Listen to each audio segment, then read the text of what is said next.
Hi guys, welcome back to BioBuddy, and in this video we'll be studying about the clotting mechanism. So as you can see, I've already drawn it for all of you.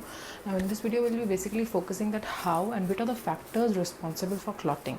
Clotting कराता कौन है हमारे blood में, तो हम ये देखेंगे कि कैसे और कब शुरुआत होती है. How is it starting and how is it happening? How is the clot being formed? Right, so first of all I'd like to tell you all that clotting mechanism is because of some clotting factors. कुछ clotting factors होते हैं जो कि हमारे already हमारे blood में present होते हैं, but they are present in the blood, but they are present in the inactive form. वो इनएक्टिव फॉर्म में होते हैं, तो उनको एक्टिवेट करने के लिए there are certain factors will coming forward. ठीक है, वो हम पढ़ेंगे. उन फैक्टर्स के बारे में हम पढ़ेंगे क्या कौन से फैक्टर्स होते हैं जिनकी वजह से वो एक्टिव होते हैं और वो ब्लड फॉर्मेशन में हेल्प करते हैं, क्लॉट फॉर्मेशन में हेल्प करते हैं. ठीक है, तो अब सबसे पहली बात कि अगर हमारे ही ब्लड में हमें पता है कि क्लॉटिंग फैक्टर्स घूम रहे हैं, तो inside our body why is the clotting mechanism not happening. हमारी बॉडी के अंदर ही क्लॉटिंग क्यों नहीं हो जाती? So that is the major question that arises in this chapter, that why is clotting not happening inside our body when all these clotting factors are already present inside. Why is it not happening inside? So the main role is of the mast cells. These kind of cells, these are known as the mast cells. These are already present inside your blood vessel. तो blood vessel is lined with mast cells. So mast cell का major role क्यों है? क्योंकि हमारी body में जितना भी blood है वो घूम तो रहा है, it is being circulated, but it is how is it being circulated by the blood vessels. Now the blood vessels should have something which is not helping the blood to clot inside. अंदर ही clot हो जाएगा तो पूरी body में ही clots बन जाएंगे. You will not be able to survive within a second will be dying. So major role is of the mast cell. अब मास्ट सेल करता क्या है? Mast cells they release an anticoagulant. Anticoagulant obviously coagulant means that helps in coagulation. Anticoagulant means which is not helping in coagulation, जो coagulation prevent करता है, जो नहीं करवाता कोगुलेशन, तो वो होता है एंटीकोगुलेंट. अब एंटीकोगुलेंट का नाम क्या है? हेपैरिन. ठीक है, सो मास्ट सेल्स, जितने भी मास्ट सेल्स होते हैं, I think all the blood vessels, they are all having either be it arteries, be it veins, be it capillaries, every one of them is lined by mast cells, and these mast cells they help in regulating or secreting an anticoagulant inside your blood. आपकी body में जब आपका blood होता है तब क्या release करते हैं? Anticoagulant, that is called as heparin. But as soon as there is a wound और there is a cut, slight cut और माइनर कट, मेजर कट, कैसा भी टाइप का कट हो, मतलब जब आपकी बॉडी में कोई कट लगता है और आप की जो कोलेजन फाइबर्स होते हैं वो एक्सपोज होते हैं, ठीक है, तब क्या करते हैं? उस केस में हमारा क्लॉटिंग मैकेनिज्म जो होता है वो स्टार्ट होता है. उससे पहले हमारी बॉडी एक नॉर्मल स्टेट में होती है जिसमें हमें कुछ फ़र्क नहीं पड़ रहा होता कि अंदर कौन सा फैक्टर है कौन सा नहीं है. बट एज सून एज वो इनएक्टिव है, अगर वो एक्टिव हो जाता है आपकी बॉडी के अंदर ही, obviously clotting will take place inside your body. लेकिन जैसे ही कट लगता है तो क्लॉटिंग मैकेनिज्म का प्रोसेस जो होता है वो शुरू होता है. अब कौन से प्रोसेसेस होते हैं? दो प्रोसेसेस होते हैं. First is intrinsic pathway, second is extrinsic pathway. अब जो इंट्रिंसिक और एक्सट्रिंसिक पाथवे है, इसमें से जो इजी पाथवे है वो है एक्सट्रिंसिक पाथवे. क्यों है इजी? क्योंकि इसमें स्टेप्स कम इन्वॉल्व होते हैं, ये ज़्यादा फास्ट है. अगर स्टेप्स कम होंगे तो फास्ट चीज़ ज़्यादा होगी. इंट्रिंसिक पाथवे में क्या हो रहा है? Opposite. It is very slow, it has a lot of steps involve.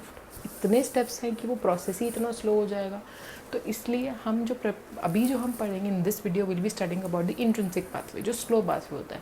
और ये कौन से केसेस में होता है हम ये भी पढ़ेंगे कि अगर मेजर वूंड हो जाए तो क्या ये पाथवे फॉलो होगा, या अगर माइनर वूंड है तो क्या ये पाथवे फॉलो होगा. This will be studying after we do this cycle. So let's begin. So what are we talking about here is Hagman's factor, और it is also be called as factor 12.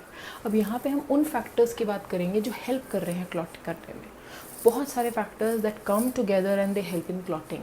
So those factors are called as clotting factors, but they are in the inactive form. ये negative minus and negative का sign मैंने इसलिए रखा है so that you can get an idea that it is in the inactive form. जहाँ पे भी आपको नेगेटिव दिख रहा है, यहाँ पे मैंने नहीं बनाया, that is also negative. Let me just draw it. ये भी नेगेटिव है और ये भी नेगेटिव है, ठीक है. बाकी जगह I have already drawn it, so let me come this side. So this is the negative, that means it is inactive. अभी नॉर्मल है. For example I am standing here normally, कुछ नहीं है बॉडी में, everything is going on normal. But as soon as something hit me here and I got a cut here, what will happen? सबसे पहले ये हैगमन्स factor 12, क्या होगा, जैसे ही कोलेजन फाइबर्स आपके जैसे ही कट लगता है एंडोथेलियल लाइनिंग कट जाएगी, एक्सपोज कौन होगा, कोलेजन फाइबर्स। जैसे ही कोलेजन फाइबर्स और स्मूथ मसल सेल आपके एक्सपोज हो जाएंगे, they will come in contact with the outer air, what will happen, Hageman's factor 12 will be released. ठीक है, मतलब रिलीज मतलब it will be present blood में ऑलरेडी है बट इनएक्टिव फॉर्म में, तो वो क्या होगा, एक्टिव। एज सोन एज जैसे ही ये एक्टिव होगा, पर इसके साथ कौन कौन से फैक्टर्स हैं जो इसको एक्टिव करवाते हैं, that is the major reason of concern here कि कौन से फैक्टर्स ऐसे हैं जो इसको एक्टिव करवाते हैं। तो इसमें दो होते हैं, as soon as the collagen and damage blood vessels they come in contact, and कोई भी फॉरेन सरफेस जैसे ही इसके कॉन्टैक्ट में आता है, फॉर एग्जाम्पल हमारा जैसे ही हमारे को कट लगता है तो उसके बाद एयर के कॉन्टैक्ट में आता है, तो उसको पता चल जाता है कि air usually this type of environment is not found inside our body, so that means it is in contact with the outside environment, so that means it is exposed. So in that case this negative will change into positive, that means when it is in the inactive state, this means inactive and this means active. मैंने बड़ा बड़ा इसलिए लिखा है ताकि आप थोड़ा सा इसको डिफ्रेंशिएट कर पाओ। So this is the active. Now what is happening, जैसे ही ये factor 12 Hageman's factor 12, this is the intrinsic pathway we are talking about, ये जैसे ही एक्टिवेट होता है, ये क्या करता है, एक्टिवेट होने के साथ साथ इसके एक्टिवेट होते ही फैक्टर 11 जो होता है वो ऑलरेडी इनएक्टिव स्टेट में है, वो क्या हो जाएगा, फिर वो पॉजिटिव हो जाएगा, वो भी एक्टिव हो जाएगा। उसके एक्टिव होते ही it will come in contact with factor 12 sorry factor 4, factor 12 sorry factor 11 plus factor 4 plus calcium, जब तीनों एक साथ कंबाइन करेंगे वो क्या बनाएंगे, फैक्टर 9। फैक्टर 9 जो इनएक्टिव फॉर्म में होगा वो किस में आ जाएगा, एक्टिव फॉर्म में। अब वो किसके साथ कंबाइन करेगा, कैल्शियम के साथ। Platelet factor 3, you can also call it as PF3, इसको हम PF3 भी कह सकते हैं, PF3 देन फैक्टर 8, ये तीनों कंबाइन करके किसको एक्टिव करेंगे, फैक्टर 10 और प्लेटलेट फैक्टर 10। अब जैसे ही यहाँ पे ये फैक्टर 10 इनएक्टिव फॉर्म में है, ये एक्टिव होगा, ये किसके साथ कंबाइन करेगा, calcium factor 5 platelet factor 3, combine होते ही ये किसको एक्टिव करेगा, प्रोथ्रोम्बिन। अब प्रोथ्रोम्बिन पे आते ही I will stop. First of all why, because prothrombin जो होता है it is playing a very important role in blood clotting mechanism. तो अब यहाँ पे क्या है, ये भी इनएक्टिव है, जैसा हमारा प्रोसेस चलता आ रहा है it is going on in the same manner, this is also inactive. ये इनएक्टिव है, इसको एक्टिव करने के लिए जो फैक्टर 10 है वो इनके साथ कंबाइन करते ही इनको एक्टिव करता है। अब थ्रोम्बिन जैसे ही एक्टिव हो गया, जिसको हम क्या बोलते हैं, प्रोथ्रोम्बिन इनएक्टिव फॉर्म में बोलते हैं। जैसे ही एक्टिव होता है इसको हम क्या बोलते हैं, थ्रोम्बिन। थ्रोम्बिन के एक्टिव होते ही अब क्या आएगा, फैक्टर 1 जो फाइब्रिनोजन होता है, this is a soluble protein.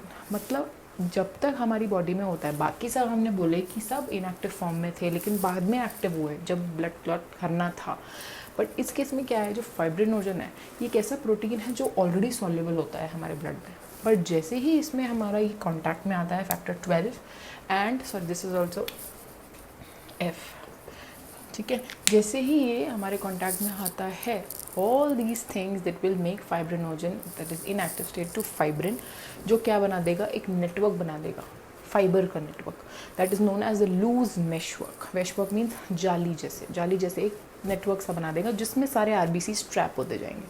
RBCs will come and be trapped, so that is forming and for example उसके बाद जब ये एक्टिव हो जाएगा फिर फैक्टर 13 आएगा, इंट्रैप करेगा ब्लड सेल्स को फाइब्रिन के साथ और वो क्या फॉर्म करेगा, clot. So this is how clotting mechanism is taking place in case of intrinsic pathway.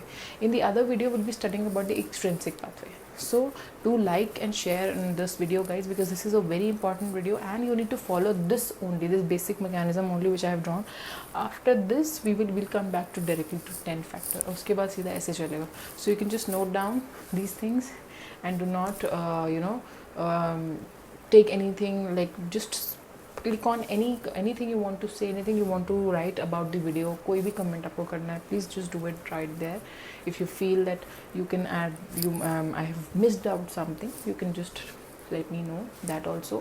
Plus you need to take care of all these factors and you need not mix the factors. Intrinsic pathway जो है, extrinsic pathway जो है, वो दोनों different pathways हैं, एक slow है एक fast है, तो आपको accordingly वो करना पड़ेगा। तो ये माइनर कट्स के लिए यूज़ होता है। This pathway is basically use for the minor cuts, बहुत छोटे छोटे कट्स हैं उसके लिए यूज़ होता है ये वाला पाथवे।